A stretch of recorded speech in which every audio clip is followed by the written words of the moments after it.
Thank you for selecting a Pulsafeeder conductivity cooling tower controller for your application. This video is intended to familiarize you with the MicroVision controller. Please refer to the detailed information in the installation manual that was provided with your controller, and always adhere to all local, state, and national codes. The front panel features an LCD display, 2 up-down arrows, dual-function buttons used to move the highlighted select box and to increase and decrease values, plus 2 soft buttons below the screen. The buttons function appears above them on the screen. There are also 4 LEDs that illuminate when the relay for its function is energized.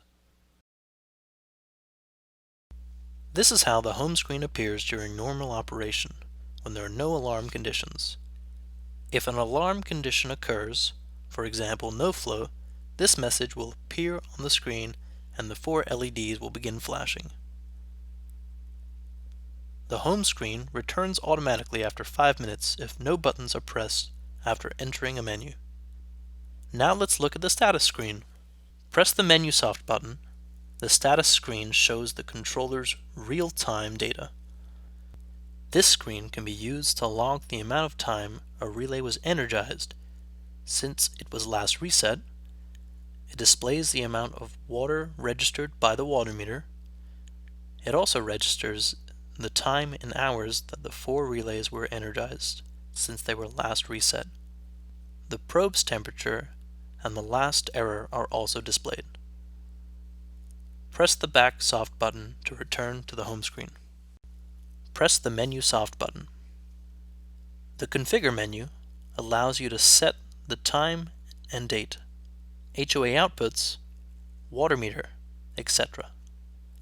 The settings menu allows access to the conductivity, inhibitor feed, and dual biocide feed parameters. Since configure is highlighted, we can just press the select button to enter this menu. Let's select date time, then set date. To enter the date, use the up-down arrows and the right arrow soft button. Hit enter, then OK, we're set. Arrow down to set the time. You can change the date format if you want. You can also change the clock format. Once these entries have been made, press the back button. HOA relays. The HOA output menu allows one to set the control for the 4 output relays. This is useful for servicing your pumps or troubleshooting electrical problems. Press select. 3 relays are displayed.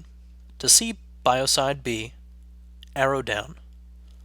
Since biocide B is highlighted, let's select that relay. The auto mode is the default setting. To test the relay, arrow down to on 5 minutes and select. The Bio B relay will energize for 5 minutes or until you select off. Once you have finished testing, return to the auto mode. Now we will cover the water meter settings. Press the back button and arrow down and select water meter. The first menu selection is meter type. Press select and you'll see both dry contact and Hall effect. If you have a dry contact style, press select and then enter the number of gallons per contact using the arrow and soft buttons and press enter. The unit of measure can be changed. We'll cover that later. Select Hall effect and you'll see the screen to enter your K factor. Press enter and OK to return to the water meter menu. Arrow down and select units. This screen allows you to change to liters if you wish. Press back and select totalizer. This screen displays the current amount of water the controller has counted. You can reset the totalizer from this menu. Press back and return to the configure menu. Besides English, the MicroVision has 2 other languages. And press the select button, Spanish and Portuguese. Simply use the arrow buttons to highlight your selection. Arrow down and select drum levels. The MicroVision has 4 drum level inputs, 1 for each pump. To make your selection, highlight it and press enter, and the screen will display a check mark. Note that refilling the drum may cause the pump's relay to energize without warning. The next section in the configure menu is the display dampener. This setting allows you to select how often the actual conductivity reading is updated on the home screen, but it also dampens the controller's response to sudden changes in conductivity. To access the display dampener, from the configure screen, find and select it. You can increase the number of seconds using the arrow buttons. The controller takes a conductivity reading every second, and this value causes the controller to average the readings, hence slowing down the control functions. The MicroVision is normally installed on cooling towers that use a rising set point. However, you can change the set point to falling in the configure menu. From the configure menu, scroll down to rise fall and select it. To change the mode, simply make your selection to check your mode. The contrast of the display can be adjusted. This is also found in the configure menu. Scroll to find contrast and select. Use the up-down arrows to adjust the contrast setting. The MicroVision can be password protected. This feature is found in the configure menu. Scroll down to password and select it. You'll see that zeros are normally displayed. Setting this to anything other than 4 zeros will enable the password protection.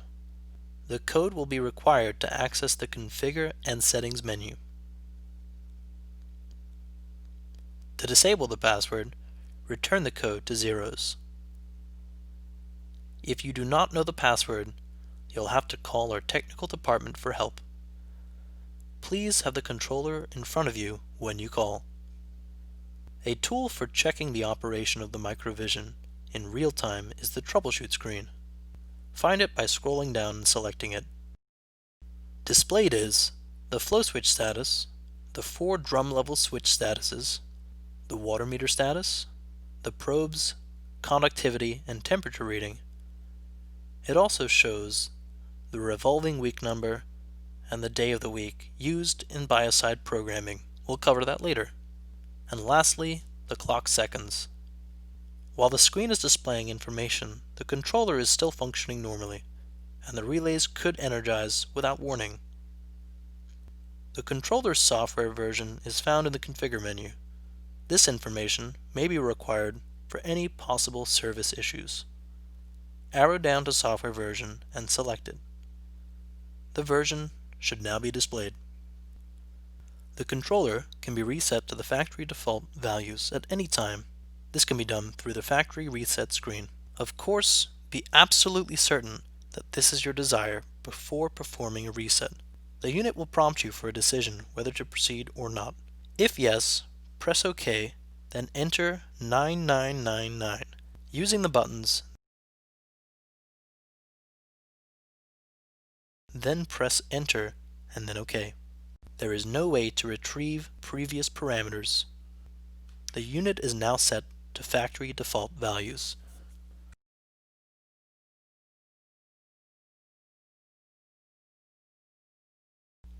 From the home screen, press the menu button and arrow down to settings and select. Conductivity is already highlighted, so press select. The conductivity menu allows you to enter your set point, differential, calibrate the probe, set alarm values, and 4 to 20 milliamp output parameters. The set point is highlighted, so go ahead and select it. This is the conductivity value where a bleed function will begin. Use the up and down arrows to enter your set point value. Then press the arrow button to change places, and then press enter and OK to save the setting. The differential setting controls when the bleed function stops. For example, if you set your set point to 1200 and your differential is 100, the bleed function will begin when the conductivity is 1200. Assuming you're in a rising set point type, It will stop when it falls to 1100. The bleed relay has a limit timer so you can set the maximum amount of time the bleed output can stay energized before a bleed limit alarm is reported.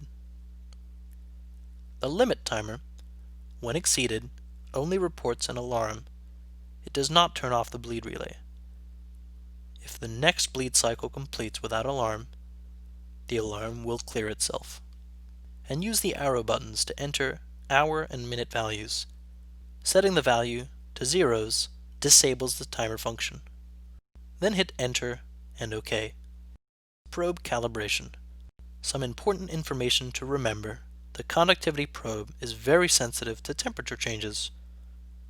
Always allow the probe to adjust to the temperature of your test solution or sample for approximately 10 minutes. Only use a temperature compensated calibration meter for calibration. It's always a good idea to calibrate your probe as close to the set point value as possible for accurate control. From the conductivity menu, arrow down to the probe cal and select it. You will see the probe's temperature displayed and the conductivity value in microsiemens. Use the arrow buttons to enter the current conductivity value, then hit Enter and OK. From the conductivity menu, arrow down to select alarm set point and press Select. The track set point is already highlighted, so select it. Simply enter the value here using the arrow buttons. Then hit Enter and OK. This one value is used for the above and below alarm set point. The other alarm type is independent. Arrow down to independent set points and select it. Use this type if you want to specify a different upper and lower conductivity value for alarm reporting. The first screen is the low value. Simply enter the low value here using the arrow buttons and hit Enter and OK. Then the high screen value will appear. Enter the high value here using the arrow buttons, then press Enter and OK. Then press back to return to the calibration menu. The MicroVision has a 4 to 20 mA output that can be used to remotely monitor the conductivity value. To use this option, the high and low range of conductivity values must be entered. For example, if you set the low range for 500 and the high at 2000, when the conductivity value is 500, the output signal would be 4 milliamps. When the conductivity is 2000, the output will be 20 milliamps. To enter these parameters, from the conductivity menu, arrow down to 420 milliamp and press Select. The Adjust range is highlighted. Simply enter the 500 here using the arrow buttons. Then hit Enter and OK. Then the high range will appear. Enter 2000 here using the arrow buttons. Then hit Enter and OK. Arrow down to Cal Output and select. The 4 to 20 milliamp can be fine-tuned to compensate for uncalibrated downstream meter and displays. The low 4 milliamp value screen will appear, and this value can be fine-tuned here using the arrow buttons. Then the 20 milliamp value will appear. This can also be fine-tuned using the arrow buttons as well.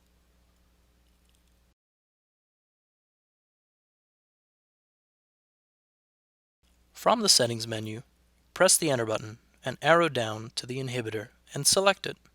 Using the up arrow, highlight Pulse Timer and select it. The first thing is to set the feed time. This is the amount of time in minutes and seconds you want the inhibitor to feed when the water meter accumulator reaches its target. Use the arrow buttons to enter the limit time, then hit Enter and OK. This will bring you back to the inhibitor menu. Next, we'll set the accumulated volume of water that you want to accumulate prior to the start of inhibitor feed. When accumulator set is highlighted, select it and use the arrow buttons to enter the number. Then hit Enter and OK. The accumulator count is the current running count of the water meter. To see this, highlight Accumulator Count and select it. You can clear this by pressing the Reset button and the OK. Press the back button to return to the menu. The MicroVision can be configured as a bleed and feed type of controller. To set this, we will use the inhibitor limit timer.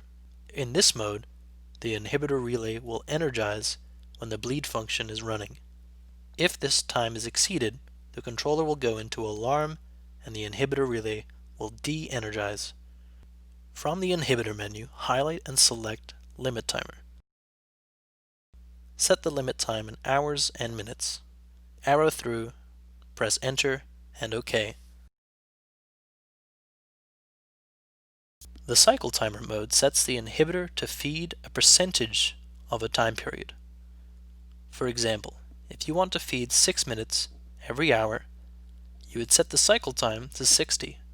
From the menu, select Cycle Time and enter 60 minutes. Then hit Enter and OK. Then set percent to 10. Then hit Enter and OK. So 10% of 60-minute cycle is 6 minutes. The inhibitor will feed 6 minutes every hour. The last inhibitor mode type is percent post-bleed. This timer keeps track of the amount of time the bleed relay is turned on. When the bleed shuts off, the inhibitor begins feeding for a percentage of the bleed time. This timer also includes a limit timer to prevent overfeeding. Highlight and select percent post-bleed from the inhibitor menu. Then select percentage. Now enter your value using the arrow buttons. Hit Enter and OK to return to the menu. Next, select the limit time in hours and minutes and press Enter and OK. To disable this function, set the time to zeros.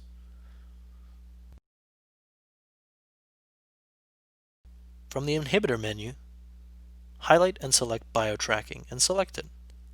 Skip will skip an inhibitor feed cycle if a biocide happens to be feeding. Pause will delay the inhibitor from feeding until the biocide feed cycle is completed, then it will feed. Selecting None will feed inhibitor regardless of what the biocide feed cycle is doing. Please note that if any inhibitor feed cycles were paused or skipped, they will not be added to the next inhibitor feed cycle. From this menu screen, just use the arrow keys to make your selection, then press the back button. Note that all biocide programming also applies to biocide B. From the Settings menu, select biocide A. Highlight Days/Weeks and press Select. The first screen is days. Select the biocide start days by using the up and down buttons. Move the cursor to the right or left using the lower buttons. The day will flash as the cursor is moved to each setting.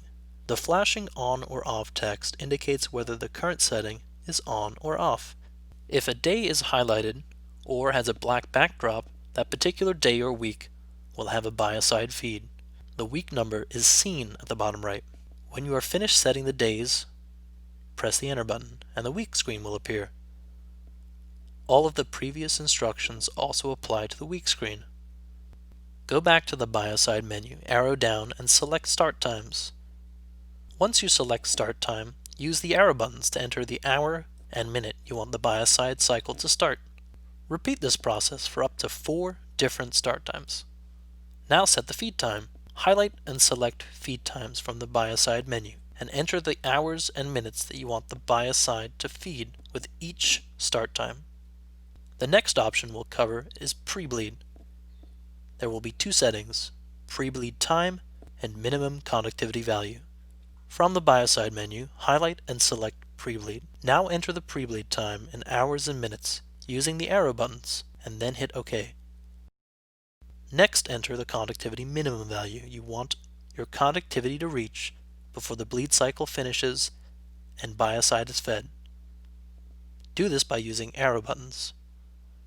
Press Enter and OK to return to the biocide menu. If you want the bleed relay to be locked out for a period of time after a biocide feed cycle, you can enter that time in the Bleed Lockout screen. Highlight and select Bleed Lockout in the biocide menu.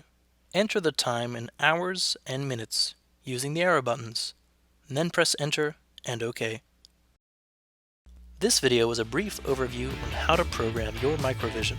If you have additional questions, please contact your local sales representative, visit our website at pulsatron.com, or call our tech support